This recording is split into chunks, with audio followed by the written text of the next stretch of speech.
friend Samchi. Guys, how you all doing? You see, it pains me so much that people no longer talk about Simon Ekpa. Everybody is now talking about Nnamdi Kanu. You know, it's so annoying.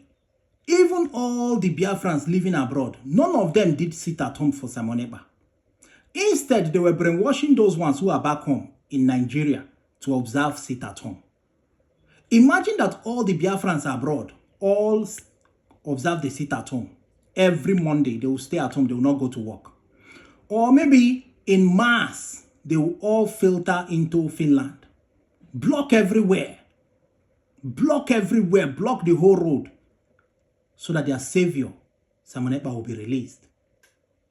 But they did not do it. They did not do it. So that's why people back home should start reusing their head to understand that these people abroad are not ready to sacrifice every Monday to sit at home. But they will tell you back home to lock your shops. Don't go to work. Don't go to the market. Stay at home. Meanwhile, them, they are not at home. They cannot observe the same sit at home for Simon Ekpa. Their children go to school. But right back home, they will tell your own children, tell your children not to go to school. Let them all sit at home. Everybody stay at home. If you come out, we'll give you water. Imagine they're even threatening you on top. It pains me so much that they did not observe sit at home for Simon Ekpa in abroad. You see, this is the irony, the brainwashing part of it, the propaganda.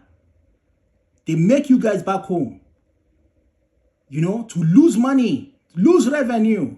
Your children are lacking behind in education. Meanwhile, their own children are schooling abroad.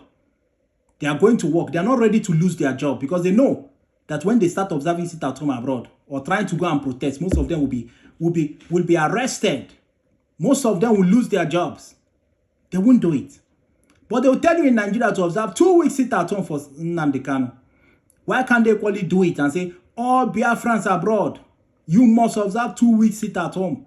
Wherever you are living in abroad, observe it for Simon Ekpa. Especially those in Finland. They abandoned him. They abandoned Simon Ekpa. Shame on you guys. You cherry pick. Where it favors you, that's where you will stay. Kai! Igbos. Igbos. Who do not this kind of thing? All of them are not talking about Nnamdi Kanu. You hardly see them talk about Simon Ekpa. That's a big shame.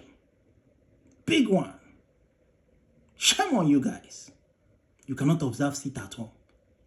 But you are brainwashing people back home to do it. So that the government will feel pressure and free Nnamdi Kanu. Can't you put that pressure on Finland government? Can't you put that pressure in all the European countries where you guys are residing? Or all the abroad? So that the government will feel the pressure and tell Finland government to free your savior for you guys. Chai! Illiteracy.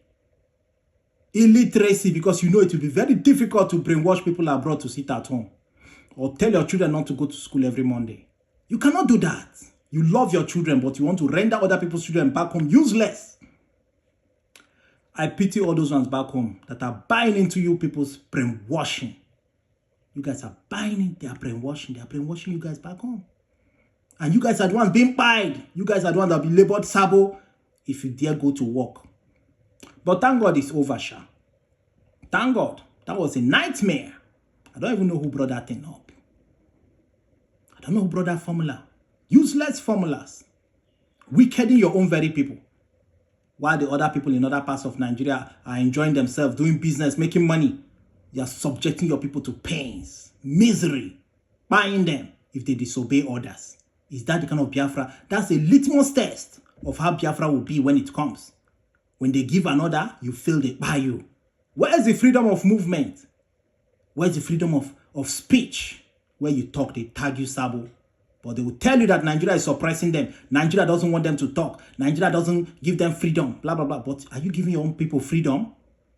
Are you giving your own people freedom back home? Nonsense. Who is deceiving who? I'm out of here, guys.